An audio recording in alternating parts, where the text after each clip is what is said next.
இந்த வீடியோவில் நம்ம என்ன பார்க்க போகிறோம் அப்படின்னா, நம்ம எந்த சோசியல் மீடியா வந்து ஓப்பன் பண்ணாலும் இப்போ ஒரு விஷயம் வந்து ரொம்ப ட்ரெண்டிங்காக போயிட்டுருக்கு. இந்த மும்மொழி கொள்கை, இந்த மும்மொழியை வந்து ஏற்றுக்கிறதுனால நமக்கு என்ன பயன், என்ன லாபம் இருக்குது, எனக்கு தமிழ் தான் முக்கியம், எனக்கு தமிழை விட வேறு எதுவும் வேண்டியதில்லை, தமிழ் இருக்குது ஆங்கிலம் இருக்குது, அப்படி எதுக்கு நான் எக்ஸ்ட்ரா ஒரு மொழியை வந்து நான் படிக்கணும் அப்படின்னு பலதரப்பட்ட டிபேட்டு விவாதங்கள் எல்லாமே வந்து இந்த மும்மொழி கொள்கை அப்படின்னா என்ன, இது வந்து நமக்கு எந்த அளவுக்கு நம்ம பிள்ளைகளுக்கு வந்து ஒரு வளர்ச்சி அடைகிறதுக்கு வளர்ச்சியை கொடுக்க போகுது அப்படிங்கிறத கொஞ்சம் தெளிவாகவே பேசலாம் அப்படிங்கிறது தான் வந்து இந்த வீடியோவோட நோக்கம். இந்த வீடியோ வந்து கொஞ்சம் லென்த்தாக தான் போகும், அதனால் நீங்கள் போர் அடிக்குது அப்படின்னு சொல்லி தயவுசெய்து ஸ்கிப் பண்ணிடாதீங்க. நீங்கள் இப்போ ஒரு 15 நிமிஷம் நம்ம பேச போகிறேன் அப்படின்னா அந்த 15 நிமிஷத்தினால நீங்கள் எவ்வளோ லட்சங்கள் சம்பாதிச்சாலும் நம்ம பிள்ளைகளோட எதிர்காலம் வந்து ரொம்ப முக்கியம் அப்படிங்கிறதுனால அதை தூக்கி ஓரமாக வச்சுட்டு கொஞ்சம் நேரம் இந்த வீடியோவை பாருங்கள். மேக்ஸிமம் நான் உங்களுக்கு புரிகிற மாதிரி சொல்கிறேன். எனக்கு வந்து பல யூடியூபர்கள் வந்து இந்த சைடில் வந்து ஸ்லைட்லாம் போட்டு இது இப்படி அது அப்படி அப்படின்னு சொல்லணும் அப்படின்னு எனக்கு ஆசையாக தான் இருக்குது. பட் ஆனால் என்கிட்ட இருக்கிறது ஒரே ஒரு ஃபோனு மட்டும்தான். இந்த ஃபோனை வச்சுக்கிட்டு நான் தெளிவாக எதையாவது ஒன்று சொல்லணும். இந்த வீடியோ வந்து உங்களுக்கு பயனுள்ளதாக இருந்துச்சு அப்படின்னாலும் சரி, பயன் இல்லாததாக இருந்துச்சுனாலும் அப்படின்னாலும் சரி, இதை நீங்கள் வேற ஒருத்தவங்களுக்கு ஷேர் பண்ணி விடுங்க. அதனால் வந்து மற்றவங்களும் வந்து பயனடைவாங்க. ஃபஸ்ட்டு வந்து மும்மொழி கல்விக் கொள்கை அப்படின்னா என்ன அப்படிங்கிறத ஃபஸ்ட் நான் உங்களுக்கு தெளிவாக சொல்லிடுறேன். ஆக்சுவலாக இது பேர் வந்து மும்மொழி கல்விக் கொள்கையே கிடையாது. இது வந்து இந்திய கல்விக் கொள்கை 2020 இதுதான் இதோட பேர். இங்கே வந்து மொழி அப்படிங்கிறது வந்து ஒரு ஈஸியாக வந்து மக்கள்கிட்ட போய் சேரக்கூடிய ஒரு வார்த்தை. ஸோ அதை வந்து இதை மாதிரி மும்மொழி அப்படின்னு நம்ம சொன்னோம் அப்படின்னா அது ரொம்ப பிரபலம் அடைஞ்சு மக்கள்கிட்ட போய் சேர்ந்துரும். அப்படிங்கிறதுனால இந்த பேரையே வந்து வேற மாதிரி சொல்ல ஆரம்பிச்சிட்டாங்க. இப்போ இருக்கிற அந்த மீடியாக்கள், அந்த விளம்பரப்படுத்துறது எல்லாமே வந்து மும்மொழி கல்விக் கொள்கை அப்படின்னு தான் சொல்கிறாங்க. ஆனால் இது பேர் வந்து இந்திய கல்விக் கொள்கை 2020. என்னது 2020 அப்படின்னு நீங்கள் கேட்குறீங்க அப்படின்னா, ஆமாம், இது 2020 வந்து இந்திய அரசால் வந்து உருவாக்கப்பட்டது.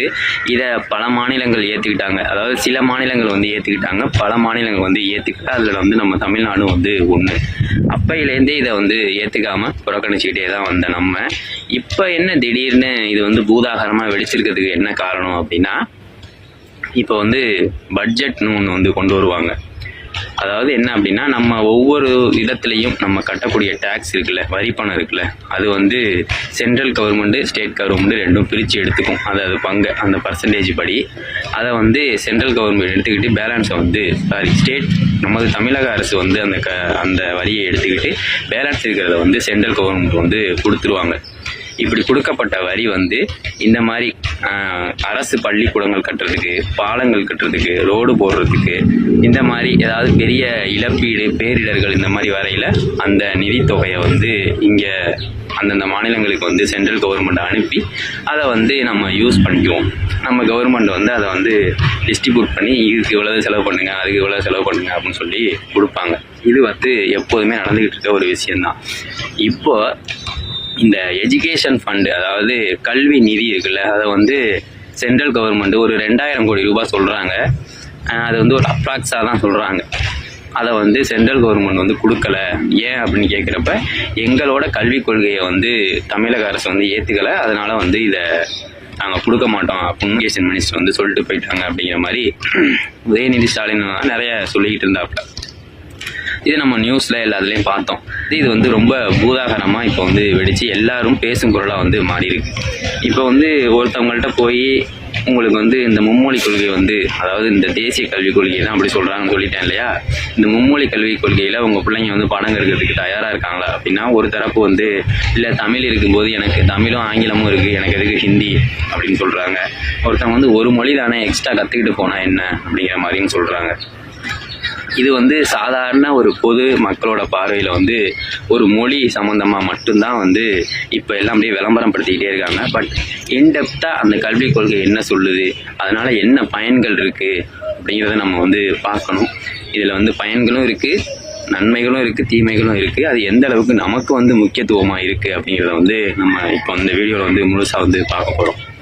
ஃபஸ்ட்டு இந்திய கல்விக் கொள்கை என்ன சொல்லுது அப்படிங்கிறது வந்து, இந்த கல்விக் கொள்கை எந்த மாதிரியான ஒரு இதில் இருந்துச்சு அப்படின்னா, தமிழ் வழி கல்வி, ஆங்கில வழி கல்வின்னு 2 இருந்துச்சு. தமிழில் தமிழ், ஆங்கிலம், கணிதம், அறிவியல், சமூக அறிவியல் அப்படின்னா 5 பாடங்கள் இருக்கும். 100 மதிப்பெண்கள், 500க்கு மதிப்பெண்கள் பெற்று மாணவர்கள் வந்து தேர்ச்சி பெற்றுக்கிட்டு இருந்தாங்க. இதே ஆங்கில வழி கல்வியாக இருந்துச்சுன்னா இங்கிலீஷ் இருக்கும், தமிழ் இருக்கும், மேக்ஸு, சயின்ஸு, சோசியல் சயின்ஸுன்னு ஒரு 5 இருக்கும். எக்ஸ்ட்ராவாக ஹிந்தியுமே அவங்க இப்போ இருக்கிற எல்லா ஸ்கூல்லையுமே சொல்லிக் கொடுக்க ஆரம்பிச்சிட்டாங்க. ஸோ 600க்கு 600க்கு என்ன மார்க் அப்படிங்கிற மாதிரி அவங்க வந்து மார்க் எடுக்கிறாங்க அப்படிங்கிறத பொறுத்து மாணவர்கள் வந்து தேர்ச்சி பெற்றுக்கிட்டு இருந்தாங்க. இது வந்து ஒரு கட்டமைப்புக்குள்ளே இருந்த ஒரு அமைப்பு. இப்போ இதே தானே செய்ய போகிறாங்க. இப்போ வந்து இதை வந்து இங்கிலீஷ் மீடியத்தில் இருந்த ஒரு விஷயத்த, அதாவது தனியார் பள்ளிகளில் இருந்த ஒரு விஷயத்த வந்து அரசினர் பள்ளிக்கு வந்து கொண்டு போகிறாங்க. அதாவது அரசு பள்ளிகளுக்கு வந்து ஒரு மொழியை வந்து எக்ஸ்ட்ரா ஒரு மொழியை வந்து சேர்த்து இப்போ 600க்கு நம்ம பாடம் நடத்த போகிறோம், இதில் என்ன தப்பு இருக்குது அப்படின்னு நீங்கள் எல்லோரும் கேட்கலாம். பட் இதில் இன்டெப்த்தாக உள்ளே நீங்கள் போய் யோசித்து சில விஷயங்களை பார்த்தீங்க அப்படின்னா நான் உங்களுக்கு சொல்லுவேன். அதாவது இது மட்டும்தான் அப்படின்னா ஓகே, இந்த 600 மதிப்பெண்கள் ஒரு பாடம் எக்ஸ்ட்ரா சேர்க்க போகிறோம், அதுவும் இந்தியை வந்து அவங்க திணிக்கலை, வேறு ஏதாவது ஒரு இந்திய பிராந்திய மொழியை தான் நாங்கள் வந்து எக்ஸ்ட்ரா எடுக்க சொல்கிறோம். அது மலையாளமாக இருக்கலாம், தெலுங்குவாக இருக்கலாம், உருதுவாக இருக்கலாம், கன்னடமாக இருக்கலாம், எது வேணாலும் இருக்கலாம். நான் ஹிந்தின்னு நாங்கள் எப்போதுமே சொல்லவே வரல அப்படிங்கிற மாதிரி தான் வந்து மத்திய அரசு வந்து சொல்லுது. ஸோ இதை எடுக்கிறதுக்கு நமக்கு என்ன என்ன பயம்? இதை நம்ம வந்து எடுத்து பேசலாம், எடுத்து நம்ம படிக்கலாமே, நம்ம பிள்ளைங்க படிக்கலாமே, எக்ஸ்ட்ரா ஒரு லாங்குவேஜ் நம்ம பிள்ளைங்க கற்றுக்க தானே போகுது அப்படின்னு நம்ம எல்லாருமே யோசிப்போம். பட் இது ஒன்று மட்டும்தான் இந்த இந்திய கல்விக் கொள்கையில் வந்து குறிப்பிட்டிருக்காங்களா அப்படின்னா அதுதான் கிடையாது. நிறைய விஷயங்கள் இதில் வந்து படிப்படியாக இருக்குது. இது ஒன்று மட்டும்தான் அப்படின்னா நம்ம தமிழக அரசு வந்து கையெழுத்தை போட்டுட்டு அந்த 2000 கோடி ரூபாயை வாங்க முடியும். பட் ஆனால் வந்து இவங்க இதை ஒன்று மட்டுமே வந்து அவங்க அந்த கல்விக் கொள்கையில் வந்து வைக்கலை. நிறைய திட்டங்கள், அதாவது நிறைய படிப்படியாக ஒரு அம்சங்களை வந்து அவங்க சொல்லியிருக்காங்க. கிட்டத்தட்ட 155 பக்கம் இருக்குது. அதை நான் வந்து டிஸ்கிரிப்ஷனில் லிங்க் கொடுக்குறேன், அதை நீங்கள் டவுன்லோட் பண்ண முடிஞ்சால் டவுன்லோட் பண்ணி பாருங்கள்.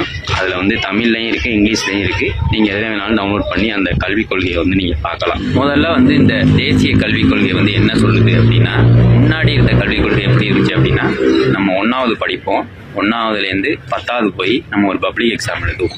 அதுக்கப்புறம் 11ஆம் வகுப்பு 12வதுல ஒரு பப்ளிக் எக்ஸாம் எழுதுவோம். இந்த 2 பப்ளிக் எக்ஸாம் தான் நம்ம எழுதுவோம். இது வந்து நம்ம ஆல் ஓவர் தமிழ்நாடு ஃபுல்லாகவே ஒரே மாதிரியான கொஸ்டின் பேப்பர் ரிலீஸ் ஆகும், ஒரே மாதிரியான பரீட்சை வந்து நடக்கும். எல்லா இடத்துலையுமே ஸ்குவாட்லாம் வருவாங்க, செக் பண்ணுவாங்க, நமக்கு பயமூர்த்தியே வச்சுருப்பாங்க. நம்ம ஒரு ப்ரெஷராகவே இருக்கும். நான் இதனால தான் வந்து 10வதோடய படிப்பை நிப்பாட்டிட்டேன். என்னால் வந்து இந்த ப்ரெஷரை வந்து 12வதில் தாங்க முடியாது அப்படிங்கிறதுனால நான் 10ஆம் கிளாஸோடய படிப்பை நிப்பாட்டி தொழிற்கல்வி பக்கம் வந்து போயிட்டேன். ஸோ இது வந்து பழைய கல்விக் கொள்கை. இப்போ இவங்க இந்த தேசிய கல்விக் கொள்கையில் என்ன ஒன்று கொண்டு வந்திருக்காங்க அப்படின்னா, பால்வாடி ஸ்கூலில் படிக்கிறவங்க இருக்கிறாங்க இல்லையா, அவங்க அதுக்கப்புறம் 1ஆம் வகுப்பு 2ஆம் வகுப்பு 2ஆம் வகுப்புலேயே வந்து ஒரு பப்ளிக் எக்ஸாம் வந்து வச்சுருவாங்க. நான் உங்களுக்கு பக்கத்தில் ஸ்க்ரீனில் வந்து போட்டு காமிக்கிறேன். அடுத்ததாக அது ஒரு செட்டு, அதை வந்து ஃபவுண்டேஷன் அப்படின்னு சொல்கிறாங்க, அடித்தளம் அப்படின்னு சொல்கிறாங்க. அதுக்கடுத்ததாக 1ஆம் வகுப்பு 2ஆம் வகுப்பு முடிச்சாச்சா, அடுத்தது 3வது 4வது 5வதுல ஒரு பப்ளிக் எக்ஸாம். ஓகேங்களா, இது வந்து இடைநிலை.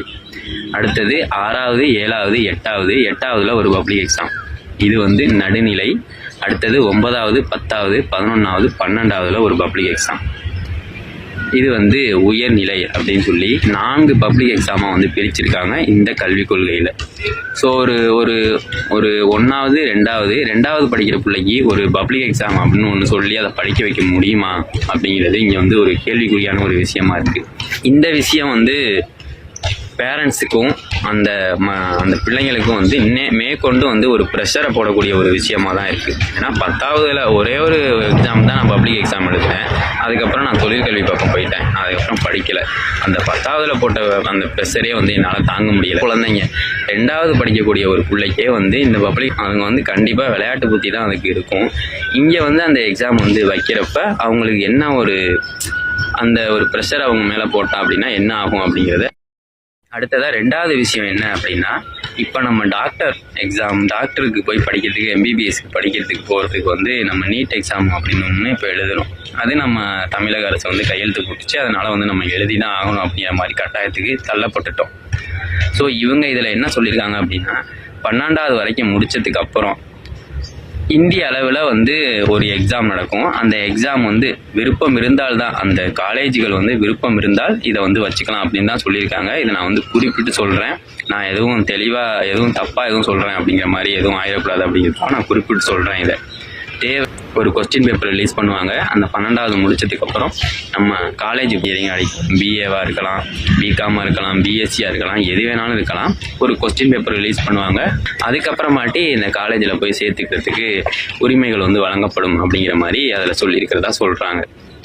நம்ம நீட்னால எவ்வளோ பிரச்சனைகள் வந்துகிட்டு இருக்கு அப்படிங்கிறத நம்ம கண் கூட நீட்னாலேயே நம்ம எந்த மாதிரியான பிரச்சனைகளை அனுபவிச்சுக்கிட்டு இருக்கிறோம், எந்த மாதிரியான பிரச்சனைகளை பார்த்துக்கிட்டு இருக்கிறோம் அப்படின்னு நமக்கு வந்து தெரியுது.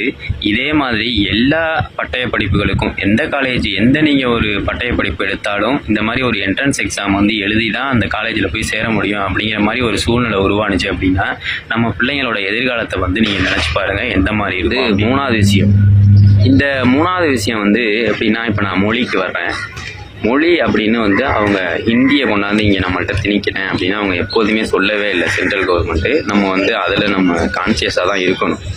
ஆக்சுவலாக வந்து அவங்க என்ன சொல்கிறாங்க அப்படின்னா, இப்போ நீங்கள் தமிழ் வழி கல்வியில் படிக்கிறீங்க, அடுத்தது ஆங்கிலம் ஒரு எக்ஸ்ட்ரா ஒரு மொழி படிக்கிறீங்க. அது இல்லாமல் இந்திய மொழிகளில் ஏதாவது ஒரு மொழி, அது வந்து மலையாளமாக இருக்கலாம், தெலுங்குவாக இருக்கலாம், ஹிந்தியாக இருக்கலாம், ஏதாவது ஒரு மொழி வந்து நீங்கள் எக்ஸ்ட்ரா படிக்க போகிறீங்க. இது வந்து நார்மலாக இப்போ எல்லா ப்ரைவேட் ஸ்கூல்லையும் நடந்துக்கிட்டு தான் இருக்குது. பட் அதை வந்து நாங்கள் தமிழ் மீடியங்கள்லையும், அதாவது அரசு பள்ளிகள்லையும் வந்து கொண்டாந்து நம்ம செயல்முறைப்படுத்த போகிறோம்.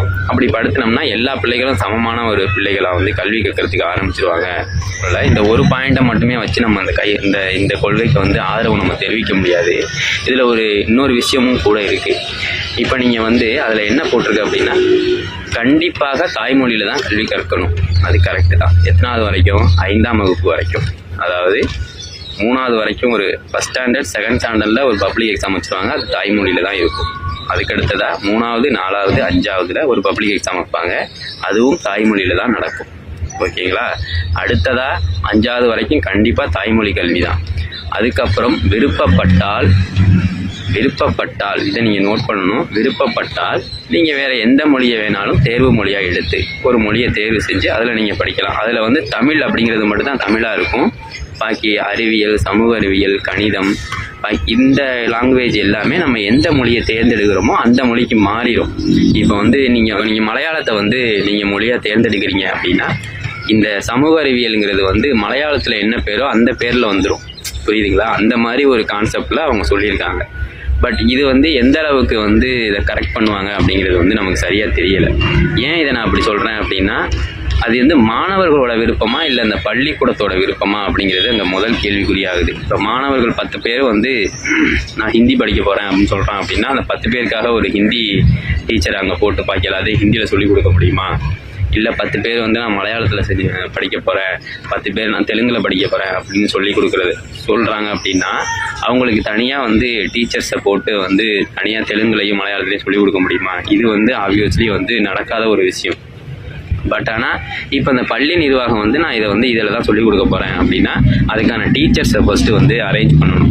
இப்போ ஹிந்தியே அவங்க எடுத்து படிக்கிறாங்கன்னு வச்சுக்கோங்க. எல்லா ப்ரைவேட் ஸ்கூல்லையுமே ஹிந்தி தான் சொல்லிக் கொடுக்குறாங்க. மலையாளமோ தெலுங்கோ எதுவும் சொல்லிக் கொடுக்கல. 3வது லாங்குவேஜாக எல்லா ப்ரைவேட் ஸ்கூல்லையுமே வந்து ஹிந்தி தான் சொல்லிக் கொடுக்குறாங்க. இப்போது இந்த ஹிந்தியை வந்து சொல்லிக் கொடுக்கறது ஹிந்தியில் புலமை பெற்ற ஹிந்தியை மெயின் கிளாஸாக எடுத்து படித்த டீச்சர்ஸை வந்து நம்ம அரேஞ்ச் பண்ணணும். எவ்வளோ டீச்சர்ஸ் நம்ம நாட்டில் இருக்காங்க, நம்ம இந்த தமிழ்நாட்டில் வந்து இருக்கிறாங்க. நீங்கள் கண்டிப்பாக அதர் ஸ்டேட்லேருந்து கொண்டு வந்து தான் இங்கே உட்கார வைப்பீங்க. ஆல்ரெடி இங்கே வந்து ஏர்போர்ட்டில், பேங்க் செக்டாரில், ரயில்வேஸில் எல்லாத்துலேயுமே அவங்க வந்துட்டாங்க. நாங்கள் பேசுகிறது அவனுங்களுக்கு புரிய மாட்டேங்குது, அவனுங்க பேசுகிறது எங்களுக்கு புரிய மாட்டேங்குது.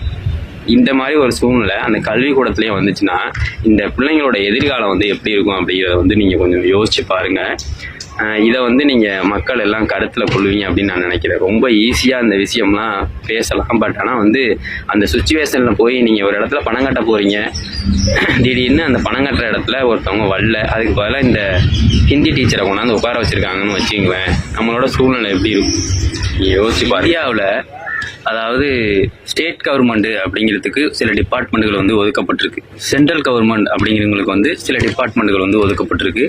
இந்த 2 கவர்மெண்ட்டுமே தலையிடக்கூடிய சில டிபார்ட்மெண்ட்டுகள் வந்து இருக்குது.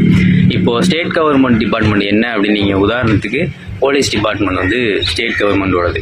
இப்போ அதே சென்ட்ரல் கவர்மெண்ட்டுக்கு வந்து இந்த பேங்க் செக்டாரு, நம்ம அந்த ரயில்வே செக்டாரு, இதெல்லாம் வந்து சென்ட்ரல் கவர்மெண்ட்டோடது. இப்போ ரெண்டுமே தலையிடக்கூடிய ஒரு டிபார்ட்மெண்ட் என்ன அப்படின்னா, இப்போ இந்த எஜுகேஷன் டிபார்ட்மெண்ட் வந்து அந்த உதாரணத்துக்கு இந்த எஜுகேஷன் டிபார்ட்மெண்ட்டை வந்து நம்ம சொல்லலாம். இந்த எஜுகேஷன் டிபார்ட்மெண்ட்டில் வந்து ஸ்டேட் போர்டு படிக்கிறவங்களும் இருக்காங்க, அந்த சிபிஎஸ்சி சென்ட்ரல் போர்டில் படிக்கிறவங்களும் இருக்காங்க. இது வந்து ரெண்டு அரசுமே வந்து தலையிடக்கூடிய டிபார்ட்மெண்ட் அப்படிங்கிற சொல்லி இருக்குது. ஸோ இப்போ இந்த தேசிய கல்விக் கொள்கையில் வந்து சைன் பண்ணி இதை நாங்கள் ஒத்துக்கிறோம் அப்படின்னா இது வந்து கிட்டத்தட்ட இல்லை, முழுமையாகவே வந்து இது சென்ட்ரல் கவர்மெண்ட்டோட டிபார்ட்மெண்ட்டுக்கு கீழே வந்துடும் அப்படிங்கிற மாதிரி தான் ஆயிடும். ஸோ அதனால் வந்து பல விஷயங்கள் வந்து மாற்றப்படும். ஆசிரியர்கள் வந்து திடீர்னு ஏதாவது காலி இடங்கள் இருந்துச்சு அப்படின்னா அங்கே ஆசிரியர்கள், அதாவது இப்போ ஒரு குஜராத்லேயே வந்து ஆசிரியர்கள் நிறைய பேர் இருக்காங்க, அவங்களுக்கு வந்து வேலை இல்லாமல் இருக்காங்க அப்படின்னா இங்கே தமிழ்நாட்டில் ஆசிரியர் பணி காலி இடங்கள் இருந்துச்சு அப்படின்னா அங்கே இருக்கிறவங்களை தூக்கி இங்கே போடுவாங்க. ஸோ இதனால் வந்து தமிழ் மட்டுமே பேசிக்கிட்டு இருக்கக்கூடிய நமக்கு வந்து பல பிரச்சனைகள் வந்து உருவாகிறதுக்கு வாய்ப்புகள் இருக்குது. நம்ம அவங்க பேசுகிறது நமக்கு புரியாது, நம்ம பேசுகிறது அவங்களுக்கு புரியாது அப்படின்னு இப்போவே நம்ம பேங்க்கில், நம்ம ஏர்போர்ட்ஸில் இதெல்லாம் நம்ம பார்த்துக்கிட்டு இருக்கோம். ஸோ இந்த விஷயங்கள் வந்து நம்ம பிள்ளைங்க படிக்கக்கூடிய இடத்துலையும் வந்துச்சு அப்படின்னா அவங்களோட அந்த ஒரு படிப்பு அப்படிங்கிறதே வந்து ஒரு கேள்விக்குறியான ஒரு நிலைக்கு வந்து தள்ளப்படுமோ அப்படிங்கிற மாதிரியெல்லாம் நான் யோசிக்க ஆரம்பிச்சிட்டேன். நம்மளாக வந்து எல்லாரும் பேசிக்கிறாங்க என்ன அப்படின்னா, ஒரு மொழி எக்ஸ்ட்ரா நம்ம கற்றுக்கிட்டா நம்ம தமிழ் மொழி எப்படி அழிஞ்சிட போகுது, ஒரு மொழி எக்ஸ்ட்ரா நம்ம கற்றுக்க போகிறோம், அதனால் இப்போ எப்படி தமிழ் மொழி அழிய போகுது, இப்போ ஆங்கிலம் நம்ம கற்றுக்கிட்டோம், இன்றளவும் தமிழ் மொழி இருந்துக்கிட்டு தானே இருக்குது, எப்படி இது வந்து அழியும் அப்படிங்கிற மாதிரி நிறைய பேர் வந்து சொல்லிகிட்டு இருக்காங்க. இதுக்கு நான் உதாரணத்துக்கு ஒரு விஷயம் சொல்கிறேன். நம்ம எல்லாரும் வட இந்தியர்கள் எல்லாருமே வந்து ஹிந்தி தான் பேசுகிறாங்க, ஸோ ஹிந்தி தான் அவங்களுக்கு தாய்மொழி அப்படின்னு நினச்சிக்கிட்டு இருக்கோம். ஆனால் அது அப்படி கிடையாது. ஒவ்வொரு மாநிலத்திற்கும் ஒவ்வொரு தாய்மொழி அப்படிங்கிறது ஒன்று இருக்குது.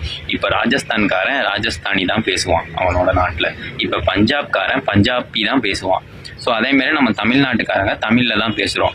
இப்போ கேரளா மாநிலத்தை சேர்ந்தவங்க வந்து அவங்க தாய்மொழியான மலையாளத்தில் தான் அவங்க வந்து பேசுவாங்க. இப்போது இந்த விஷயம் வந்து வடநாட்டில் இப்போ எப்படி மாறி இருக்குது அப்படின்னா, மேக்சிமம் கிட்டத்தட்ட ஒரு 70% வந்து எல்லாருமே ஹிந்தி பேச ஆரம்பிச்சிட்டாங்க. ஏன் அப்படின்னா அங்கே வந்து ஹிந்திக்கு வந்து முக்கியத்துவம் கொடுக்க ஆரம்பிச்சிட்டாங்க. இப்போ ஒரு விஷயம், இப்போ நான் பக்கத்து ஸ்டேட்டில் இருக்கிறவன்ட்ட நான் இப்போ ஏதாவது பேசி கன்வே பண்ணணும் அப்படின்னா என்ன ஆகும் அப்படின்னா, ஹிந்தி அப்படிங்கிற ஒரு மொழி இருக்குது, அப்போ ஹிந்தியை எடுத்து நான் படிக்க ஆரம்பித்தேன் அப்படின்னா இப்போ எனக்கு பக்கத்தில் ஸ்டேட்டில் இருக்கவனுக்கும் புரியும். அதே மாதிரி அவனும் நினைக்கிறான், இப்போ நான் என் தாய்மொழியில் படிக்கிறத விட இங்கிலீஷில் படிக்கிறத விட ஹிந்தி அப்படிங்கிற ஒரு மொழியில் படிக்க ஆரம்பித்தேன் அப்படின்னா என் சர்க்கிளில் இருக்கிறவங்களுக்கு எல்லாமே வந்து புரிய ஆரம்பிச்சிடும். ஸோ அதனால் வந்து நான் ஹிந்தியை எடுத்து படிக்க ஆரம்பிச்சிடுறேன் அப்படிங்கிற மாதிரி அவன் ஹிந்தி எடுத்து படிக்கிறதுனால இப்போ வந்து இந்த விஷயங்கள் வந்து அப்படியே மாறுது. அவங்க தாய்மொழியை விட்டுட்டு ஹிந்தியை படிக்க ஆரம்பித்ததுனால அங்கே வந்து ஹிந்தி வந்து ரொம்ப பிரதான மொழியாக வந்து மாறிடுது. ஸோ அதனால தான் நம்ம வந்து நம்மளோட மைண்ட் தாட் எப்படி ஆயிடுச்சு அப்படின்னா, வடநாட்டில் இருக்கிறவன் எல்லாம் ஹிந்தி பேசுகிறவன் அப்படிங்கிற மாதிரி ஆயிடுச்சு. அவங்களுக்குன்னு ஒரு தாய்மொழி இருக்குது. அந்த சூழ்நிலை வந்து நமக்கு ஆயிடக்கூடாது அப்படிங்கிறதுக்காக தான். அதனால தான் வந்து இங்கே வந்து ஹிந்தி வர்றப்பெல்லாம் நம்ம வந்து ஹிந்தி வேணாம், ஹிந்தி திணிக்காதீங்க அப்படின்னு நம்ம வந்து சொல்கிறோமே தவிர வேற எந்த ஒரு காரணம் போல.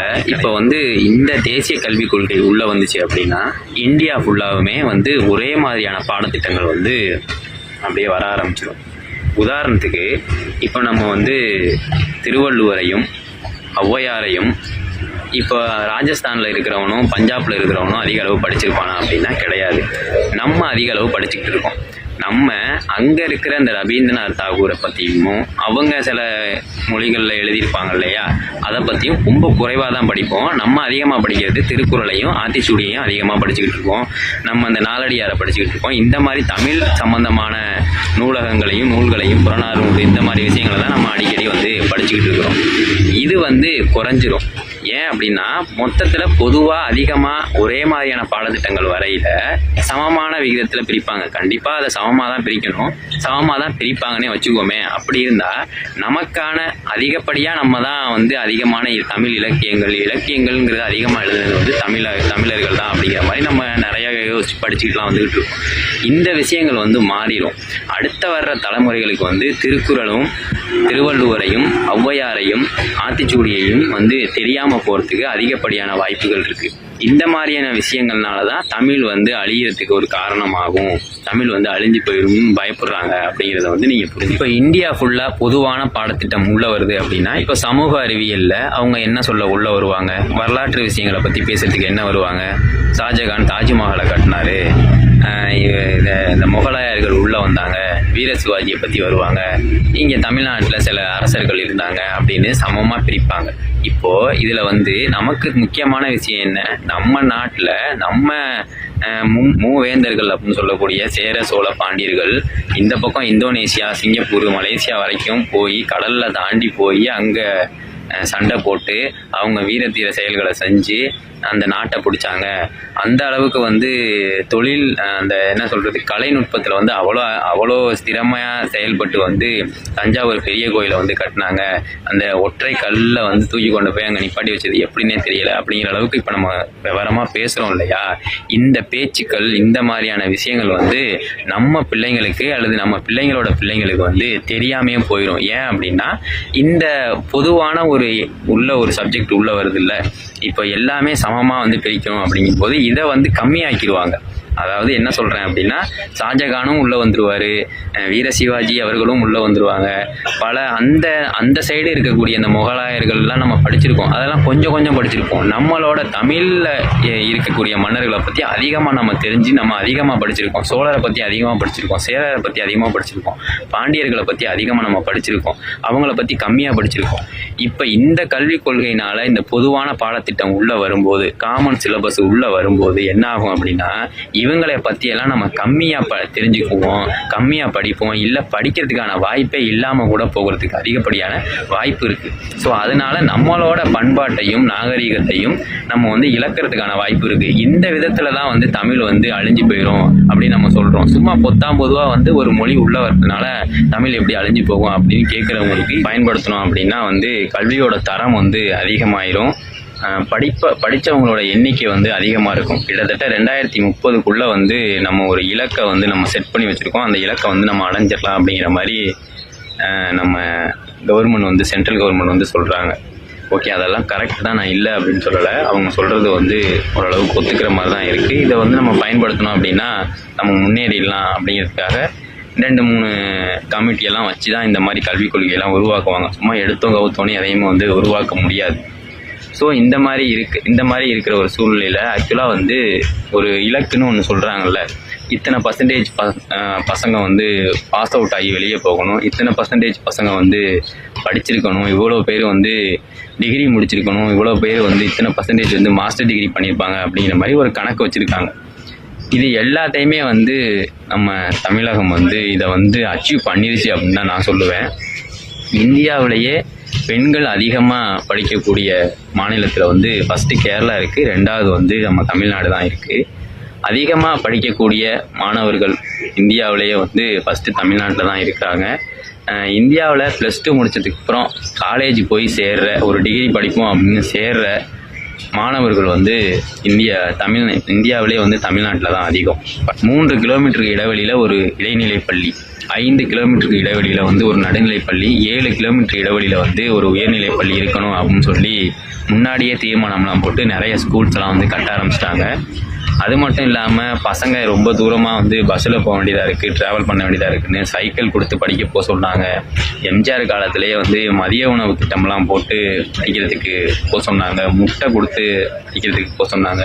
இந்த மாதிரி பல விஷயங்களை வந்து மற்ற மாநிலங்களை விட, இந்தியாவில் இருக்க மற்ற மாநிலங்களை விட கல்விக்கு நம்ம தமிழகம் வந்து அதிக முக்கியத்துவம் கொடுத்துக்கிட்டு தான் இருக்குது. இவங்க சொல்கிற அச்சீவ்மெண்ட்ஸை வந்து ஒரு 5 வருஷத்துக்கு முன்னாடியே நம்ம பண்ணிட்டோம் அப்படிங்கிறது தான் இதை வந்து உண்மை. இப்போ வந்து அமெரிக்காக்காரன்ட்ட போய் நான் உன் நாட்டை வந்து வல்லரசாக்குறேன் அப்படின்னு சொல்கிற மாதிரி இருக்குது இந்த கல்விக் கொள்கையை வந்து நம்மக்கிட்ட கொடுக்குறது. ஆல்ரெடி நாங்கள் வந்து இதை ஃபினிஷ் பண்ணிட்டோம். இந்த 2030 இன்னும் நாங்கள் வேற ஒரு அச்சீவ்மெண்ட்டே செஞ்சுருவோம். இன்னும் நீங்கள் இதை வந்து செய்யறதுக்காக இந்த கல்விக் கொள்கையை பயன்படுத்துங்க அப்படின்னு சொல்கிறது வந்து எந்த வகையில் நியாயமாக இருக்குது அப்படிங்கிறதான் வந்து எனக்கு தோணுது.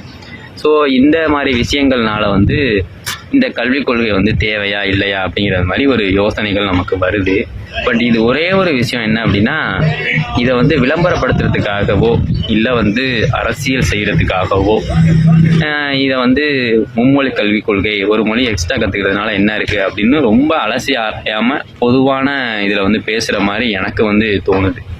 அது மட்டும் இல்லை, இந்த கல்விக் கொள்கைகளை பற்றி பேசுகிற பிரபலங்கள், அதாவது இப்போ விஜய் சாராக இருக்கட்டும், வேறு யாராக இருக்கட்டும், அவங்க பையன் வந்து ஃப்ரெஞ்சு படிக்கிறான், இவர் வந்து ஸ்கூல் நடத்துகிறாரு அப்படின்லாம் சொல்கிறது வந்து எந்த வகையில் நியாயம் அப்படின்னு தெரியலை. ஸ்கூல் நடத்துறது அவ்வளோ பெரிய தப்பா அப்படிங்கிறது எனக்கு தெரியலை. ஏன்னா எனக்குமே ஸ்கூல் நடத்தணும் அப்படின்னு ஒரு ஆசை இருக்குது. நம்ம 10ஆம் கிளாஸ் வரைக்கும் தான் படிச்சிருக்கோம், நம்ம யாருக்காச்சும் படிப்பை கொடுக்கலாம் அப்படிங்கிற ஒரு எண்ணங்கள் இருக்குது. பணம் இருந்துச்சு அப்படின்னா கண்டிப்பாக நானே ஒரு ஸ்கூல் நடத்துவேன். அவர்கிட்ட இருக்கிற காசுக்கு அவர் ஸ்கூல் நடத்தலாம் தான். அவர் என்ன சாராய கடையாக நடத்துகிறாரு, ஸ்கூல் தானே நடத்துகிறாங்க அப்படின்னு ஒரு வீடியோவில் கூட பார்த்தேன். இந்த மாதிரி சில விஷயங்கள்லாம் வந்து சொல்கிறாங்க. இதெல்லாம் வந்து தேவையில்லாத விஷயமோ என்னமோ. நீங்கள் மக்களுக்கு யார் நல்லது செஞ்சாலும் மக்கள் வந்து ஏற்றுக்குவாங்க. இப்போ நீங்கள் தான் செய்யணும், அவங்க தான் செய்யணும் அப்படிங்கிற அதை வந்து இப்போ வந்து நான் இருக்கிறேன், என்னோட தலைமையில் வந்து ஒரு விஷயத்த எனக்கு சொல்கிறாங்க, இதை வந்து நீங்கள் அவங்களுக்கு செஞ்சுடுங்க அப்படிங்கிற சொல்கிறாங்க. அந்த விஷயம் வந்து தப்பாக இருக்குது அப்படின்னா, இது தப்பாக இருக்குங்க, இதை வந்து ஏதாவது சரி பண்ணி வேறு மாதிரி இதை கொடுக்கலாம் அப்படிங்கிற மாதிரி ஒருத்தவங்க சொன்னாங்கன்னு வச்சுங்களேன், நமக்கு அவங்கள பிடிக்கும். இப்போ வந்து அண்ணாமலை அண்ணா அவர்களையுமே வந்து நான் அப்படி தான் பார்க்குறேன். இப்போ இதில் இந்த மாதிரி விஷயம்லாம் இருக்குது. இது வந்து நம்ம மக்களுக்கு வந்து இது ஒத்துக்குவாங்களா ஒத்துக்க மாட்டாங்களா அப்படின்னு தெரியல. இந்த விஷயத்த வந்து நம்ம கொஞ்சம் அரசி ஆராய்ஞ்சா நல்லாயிருக்கும் அப்படிங்கிறது அவங்க சொல்லலாம். அதனால் ஏற்றுக்கலாம் அப்படிங்கிற மாதிரி கூட அவங்க சொல்லலாம். பட் ஆனால் அதை வந்து சொல்கிற சூழ்நிலையில் அவர் இல்லையா என்ன அப்படிங்கிறது வந்து எனக்கு தெரியலை. ஸோ இந்த மாதிரி விஷயங்கள் வந்து இருக்கிறதுனால வந்து இந்த கல்விக் கொள்கையை வந்து கவனமாக கையாளணும் அப்படிங்கிறது தான் என்னோட கருத்து. நாளைக்கு இந்த கல்விக் கொள்கை வரலாம், வராமலும் போகலாம், என்ன நடக்குது அப்படிங்கிறது நமக்கு தெரியலை. பட் ஆனால் வந்து இந்த கல்விக் கொள்கையில் இந்த மாதிரி பிரச்சனைகள் இருக்குது அப்படிங்கிறது வந்து இது நான் ஓரளவுக்கு இந்த பார்த்த வீடியோக்கள், பல பிரபலங்களோட பேச்சுக்கள், இவங்களோட பேச்சை வச்சு தான் நான் கேட்டேன். எனக்கு சொந்தமாக மூளையெல்லாம் கிடையாது. நான் வந்து ஒரு பெருசாக படிக்கலை. இவங்க சொல்கிற விதத்தையெல்லாம் வச்சு பார்த்தா, ஸோ இவங்க வந்து ஒரு நல்லதுக்கு தான் சொல்கிறாங்களோ, இதில் இவ்வளோ விஷயம் இருக்கா அப்படின்னு தான் எனக்கு தோணுச்சு. ஸ்டார்டிங்கில் வந்து ஒரு மொழியை எக்ஸ்ட்ரா படிக்கிறதுனால என்ன தப்பு இருக்குது அப்படிங்கன்னு யோசித்தேன். நான் வந்து இந்த அளவுக்கு இவங்க பேசுகிறதெல்லாம் வச்சு நான் இப்போ ஒரு வீடியோவே போடுறேன் அப்படின்னா அதுக்கு வந்து காரணம் வந்து ஓரளவுக்கு பிரச்சனை இருக்குது போல் இதில் அப்படிங்கிறத உணர்ந்ததுனால தான். ஸோ இதுதாங்க விஷயம். இந்த வீடியோ வந்து பிடிச்சிருந்துச்சி அப்படின்னாலும் சரி, பிடிக்கலனாலும் சரி, நீங்கள் இதை ஷேர் பண்ணி விடுங்க. மற்றவங்களுக்கு ஏதாவது பிடிக்கிறதுக்கான வாய்ப்புகள் இருக்குது. நிறைய பேர் இதை பார்க்குறதுக்கான வாய்ப்புகள் வந்து கொடுத்தீங்க அப்படின்னா அவங்களுக்கு என்ன ஏது அப்படிங்கிறது ஓரளவுக்கு தெளிவாக புரியும்ல. அதனால் வந்து நான் இதை சொல்ல வரேன். அவ்வளோதான். தேங்க்யூ.